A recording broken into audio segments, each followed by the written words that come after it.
रात के घने अंधेरे में झींगुरों की आवाज गूंज रही थी। आचार्य सूर्यदेव अपने रक्षकों के साथ एक खौफनाक मिशन पर निकल पड़े थे। सभी रक्षक ठीक उसी तालाब के पास जा रहे थे जहां शिवम और विशिन बेहोश मिले थे। सब ध्यान से सुनो, मेरे कहे बिना कोई भी एक कदम नहीं बढ़ेगा। कहीं भी जाल बिछा हो सकता है। आचार्य सूर्यदेव उनमें से एक रक्षक को आगे बुलाते हैं और उसे रास्ता दिखाने को कहते हैं, और वो ठीक उन्हें उसी तालाब के पास ले जाता है जहां शिवम और विशिन बेहोश पड़े थे। क्या ये वही जगह है? जी आचार्य, शिवम और विशिन यहीं पड़े हुए थे। अब्दुल भाई शिवम की तरफ देखते हैं। तुम्हें कुछ याद आ रहा है?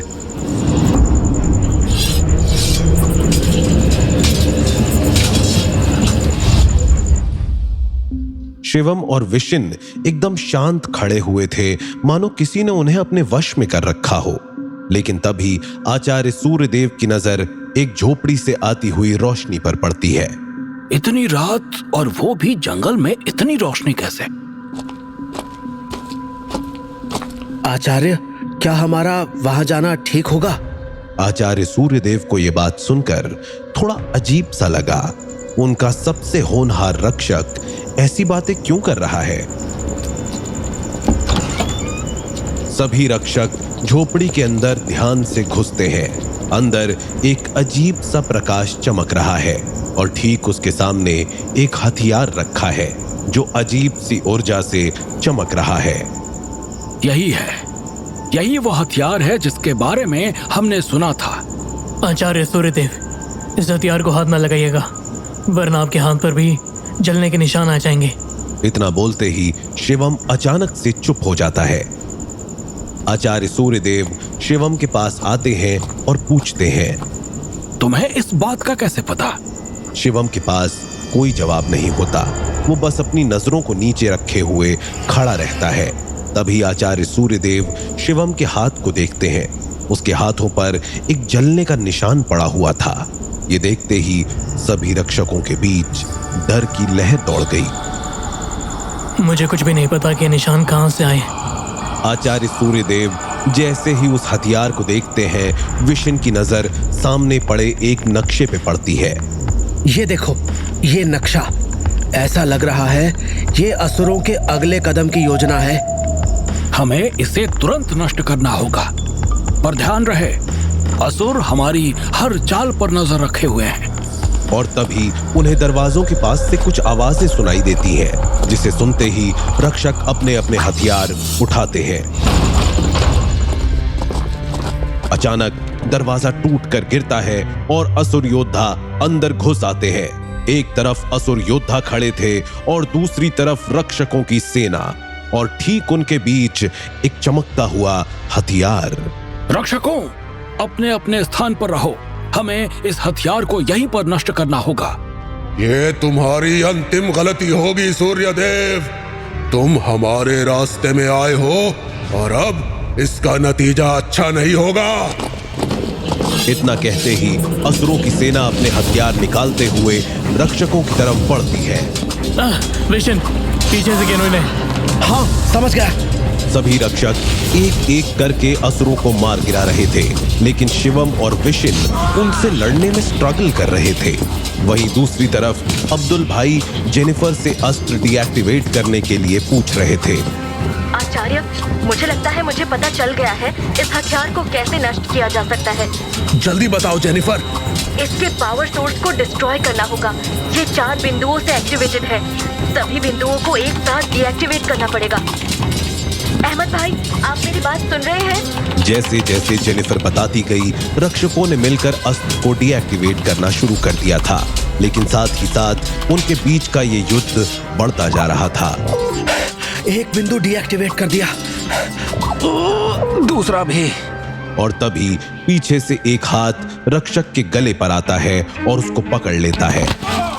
रुको! अगर तुमने इस हथियार को नष्ट करने की कोशिश भी की तो ये रक्षक मारा जाएगा। तुम्हें क्या चाहिए? ये जगह छोड़ो और अपने रक्षक को जिंदा वापस ले जाओ। तुम्हारी एक गलती उसकी मौत का कारण बनेगी। आचार्य सूर्यदेव शिवम और विशन की तरफ देखते हैं, जो कि उनके दो सबसे होनहार रक्षक थे, लेकिन आज उनके अंदर वो बात नहीं थी। आचार्य सूर्यदेव मन ही मन कुछ सोच रहे थे। ये हथियार बहुत जरूरी है। हमारे एक रक्षक की जान पूरी दुनिया के सामने कुछ भी नहीं है।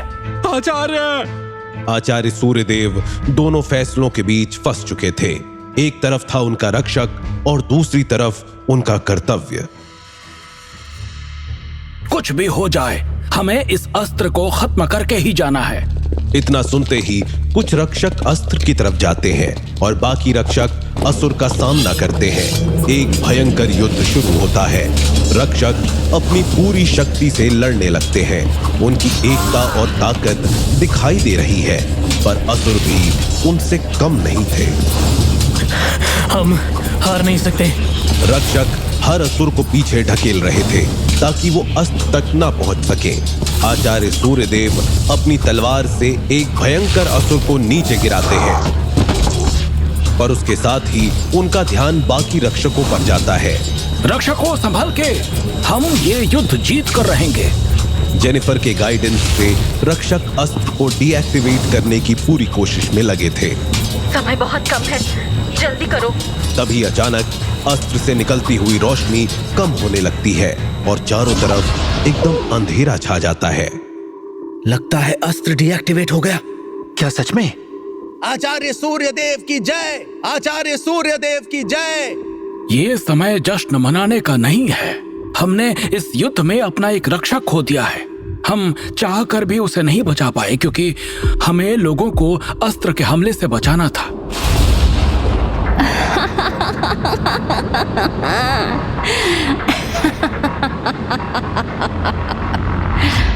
तुम रक्षक भी कितने मासूम हो, हाँ?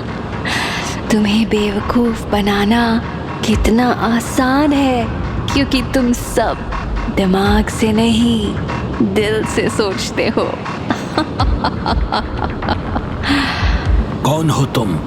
बहुत जल्द ही हमारा सामना होगा। चारों तरफ शांति फैल गई थी और बहुत तेज बारिश हो रही थी। तभी अचानक अस्त्र धीरे धीरे फिर से चमकने लगा और फिर बुझ गया।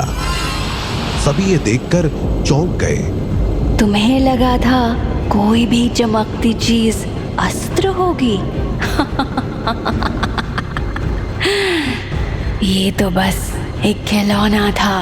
असली अस्त्र तक तुम नहीं, वो तुम तक पहुंचेगा, समझे?